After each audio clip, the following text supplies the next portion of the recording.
Thank you, Mr. President. Ovie Omo-Agege, Delta Central Senatorial District.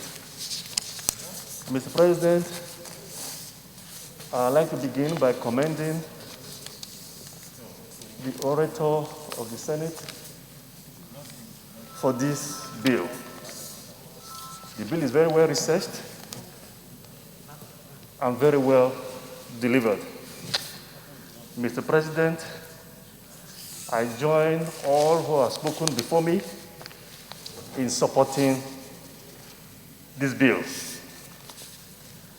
Having said that, Mr. President, I'm not oblivious of the fact that this is a second reading, and in effect, it's about the general principles of the bill.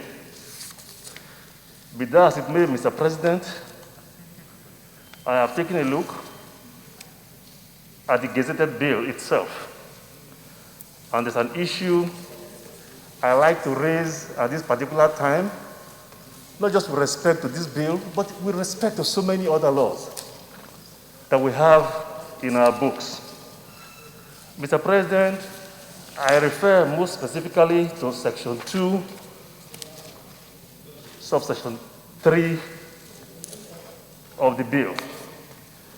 And it deals with the power to make appointments by Mr. President into the board and or the commission. And it says, Mr. President, that the chairman and members shall be appointed by the president on the recommendation of the minister. The chairman and members shall mandatory be appointed by the president on the recommendation of the minister. Mr. President, we have this in so many of our extant laws.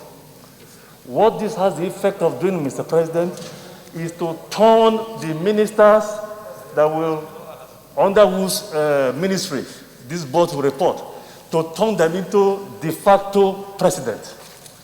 Mr. President, this has the effect of circumscribing the powers, the executive powers of Mr. President to make appointments.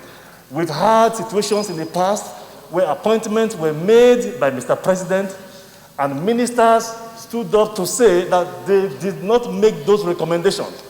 And that since the recommendation did not come from them, that appointment cannot stand. And Mr. President, the executive, Mr. President, acceded in so many instances. What that now means, Mr. President, is that the moment Mr. President appoints a minister, the minister now becomes the de facto president with respect to appointments into all of the agencies and parastatals right there under their ministries. So, Mr. President, I know that these are issues that ought to come up during the clause-by-clause consideration. I would suggest that the appropriate committee to which this will be referred should take that into account, that this mandatory language be removed. Of course, Mr. President will have the right to consult with the minister. He has the right to ask the minister to ask for recommendation, but that mandatory language of shall should be deleted so that we do not subscribe the powers conferred by the Constitution on Mr. President to make those appointments. Mr. President, having said this, I wholeheartedly support this bill and all of the positions taken by my colleagues. Thank you, Mr. President, for this opportunity. Senator Surajuddin Ajibola Basiru.